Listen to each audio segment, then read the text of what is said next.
Today I'm going to be talking about the neurological diseases of autism and some of the symptoms, history, and cures. When talking about the concept of autism, I thought that these two definitions were necessary. First, autism is defined as a severe developmental disorder impairing one's ability to interact and communicate. It is also known as autism spectrum disorder, which is abbreviated as ASD.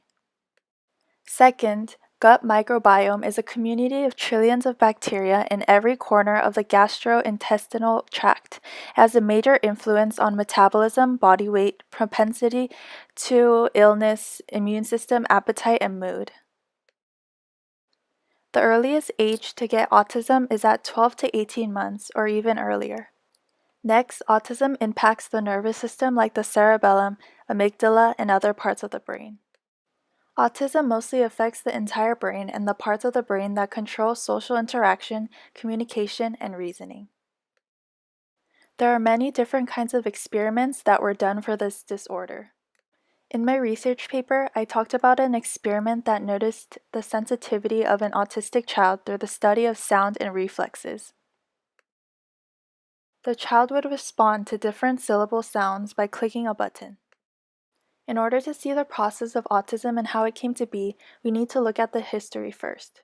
In 1908, the Swiss psychiatrist Eugen Bleuler created the term autism, which comes from the Greek word autos, which means self. However, the first concept of autism was believed to be first proposed by Leo Kanner in 1943 in his article Autistic Disturbance of Affective Contract. In his article, Leo Kanner talks about how he did an experiment with 11 young children and examined their behaviors in life.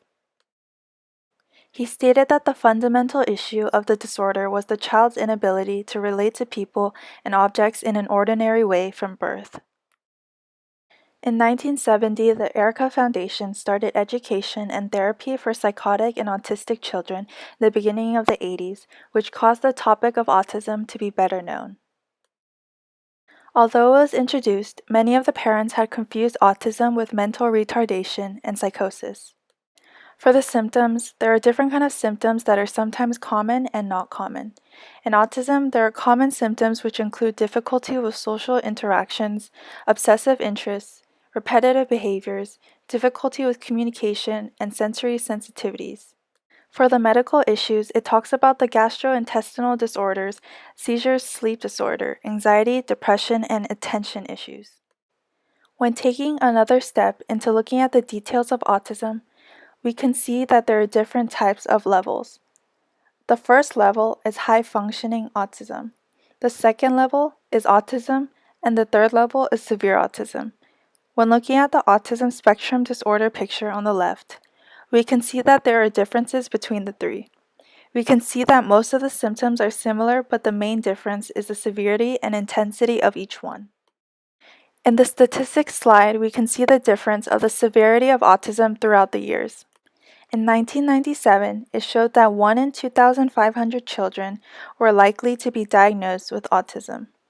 However, today, the CDC, also known as the Centers for Disease Control, states that around 1 in 54 children are affected by autism in the U.S., which shows a big difference and a concerning number as there are more and more children with autistic symptoms. Another statistic shows that in 1997, the average age of a child that could be diagnosed with autism was 4 years and 4 months old, but today it is 3 years and 10 months old. However, it can be as early as 2 years old. The last statistic shown was that the boys are 4 times more likely to be diagnosed with autism than girls. The study showed that girls receive diagnoses later in life than boys, and the condition is harder to spot in girls. When looking at the treatments for autism, we can see that most of them have to do with therapy. The first treatment we see is early recognition. This treatment is rather noticing the early effects and symptoms of autism, and this could help the severity and alleviate the disorder as a child grows up. For behavioral management therapy, they use applied behavior analysis, also known as ABA, which is a therapy that helps children succeed at reaching positive goals and distinguish the negative behaviors. Next, the cognitive behavior therapy uses a therapy that could help people manage their problems by changing the way they behave and think. This helps people notice and understand how their thoughts, behaviors, and emotions affect each other. For family therapy, it is a specialized therapy practice in which focuses solely on individuals and family members who live with someone with autism spectrum disorder.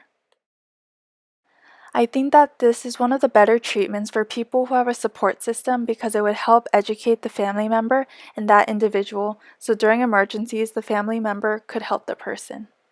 For the gut microbiome, gastrointestinal problems have been seen to be associated with most autism cases.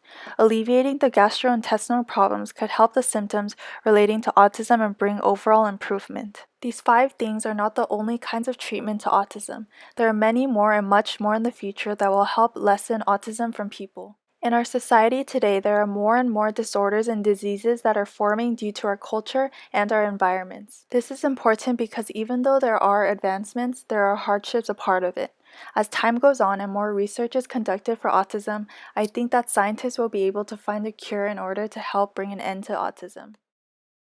The last page is my list of references that I use in order to find information about my topic. Thank you.